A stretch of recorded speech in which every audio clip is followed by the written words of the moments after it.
So the first thing I want to do is kind of look over the nuts and bolts of the paper. Did you format it correctly according to MLA? Remember, there are specific ways you do the heading, the header, the spacing, the font, and the title.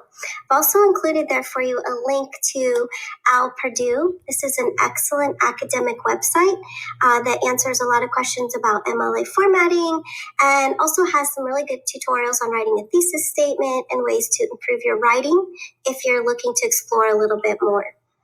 Okay, so let's look at a sample first page of an MLA formatted paper. So let's start with the left-hand side, your student heading.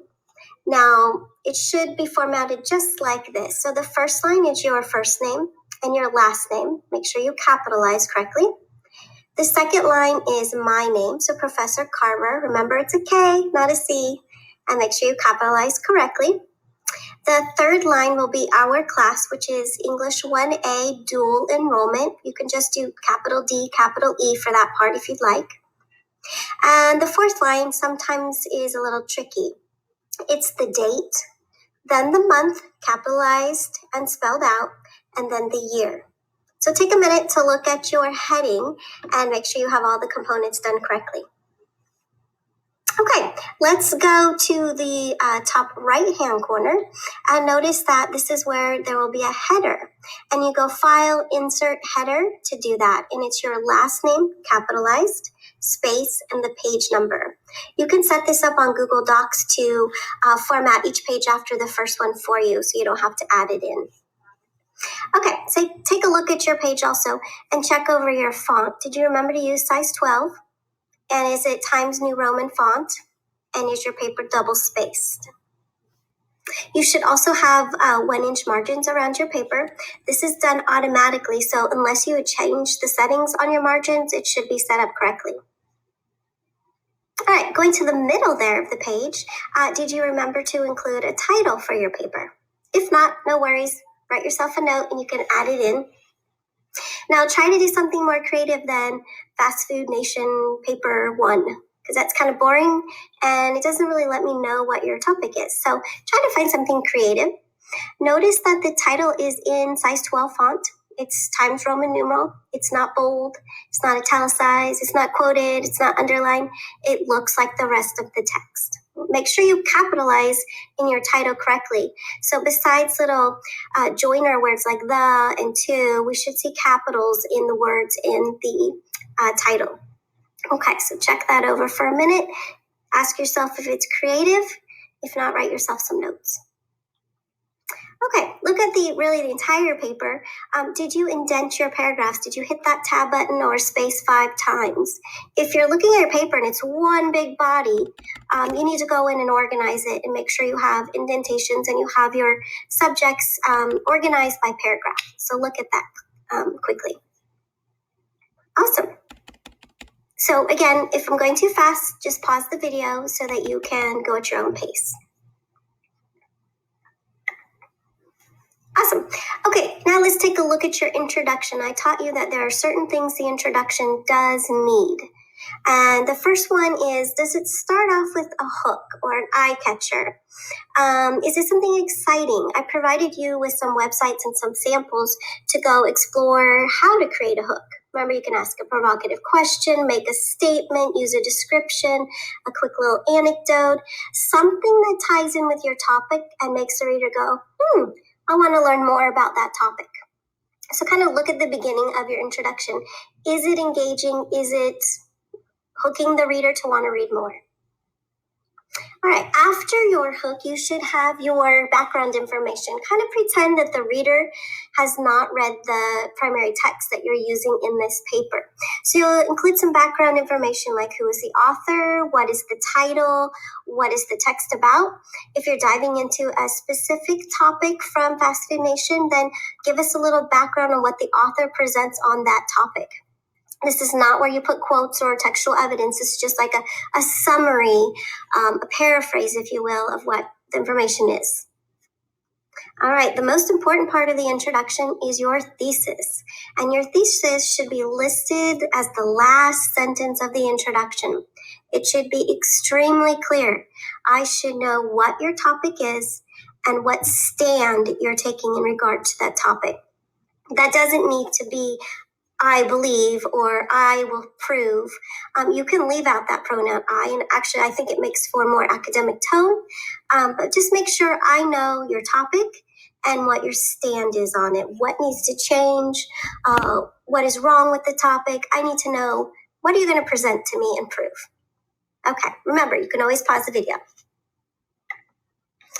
The next step, which might sound strange, is we're going to flip to the conclusion of your paper, because the conclusion and the introduction actually kind of go hand in hand. In a way, you should have like a full circle of your paper. So I might see some similar words in the conclusion, not the same, but similar, that I did see in the introduction. A lot of students are really savvy and they tie their conclusion back to their title, taking their paper in this really cool, creative full circle. So look at your conclusion. It's rather brief, 4 to 6 sentences. Does it seem to tie up the paper? Does it go back to that thesis and say, hey, this is what I proved in my paper. Thesis is proved. You don't want to leave the reader going, I'm not really sure everything is tied up. Secondly, take a minute to really proofread your conclusion. You don't want to have any errors really anywhere in the paper, but especially the conclusion, because it's the last thing that your professor is going to read before assigning you a score. Okay, awesome.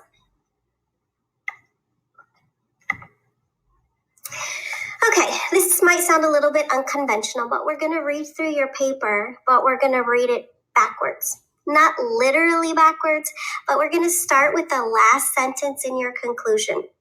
So our brain, sometimes when we read a paper from start to finish, we add in words that might not be there, or we make corrections that might not be there because we know what we wanted to write. We know what our brain wants to say. So I found that if you read your paper backwards, so we're going to start with the very last sentence of the conclusion. So you're going to read that sentence independently. Does it make sense? Or is everything capitalized? Is there punctuation? Is it spelled correctly? And then you're going to move to the second to the last sentence of your conclusion.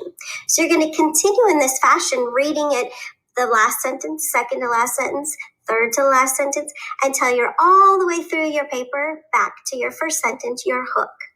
This will help you find errors that you normally would not find. So go ahead and pause the video and take time to do this task.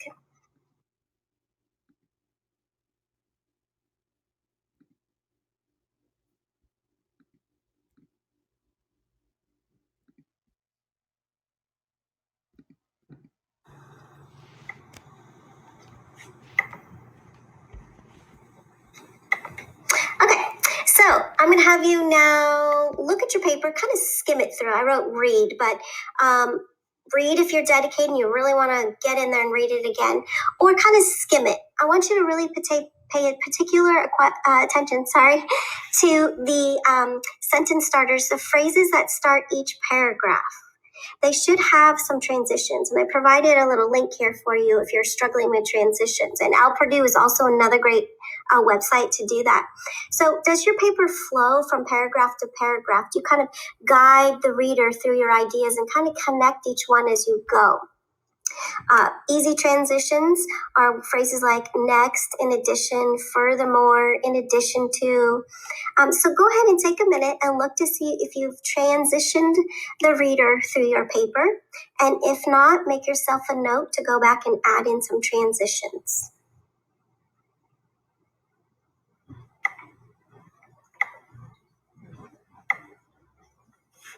Okay, we're going to read through the paper again. I know you're getting tired of reading this paper, but it's important to read it through many times using a different lens to achieve different things. So this time we're going to work on trying to create a more academic tone.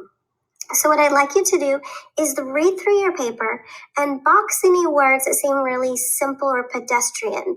And then later, after you've done the boxing, I want you to go back through and change some of those words to more sophisticated, more academic sounding words. So for example, instead of saying kids eat a lot of fast food, we could use words like children or teenagers or the youth of America.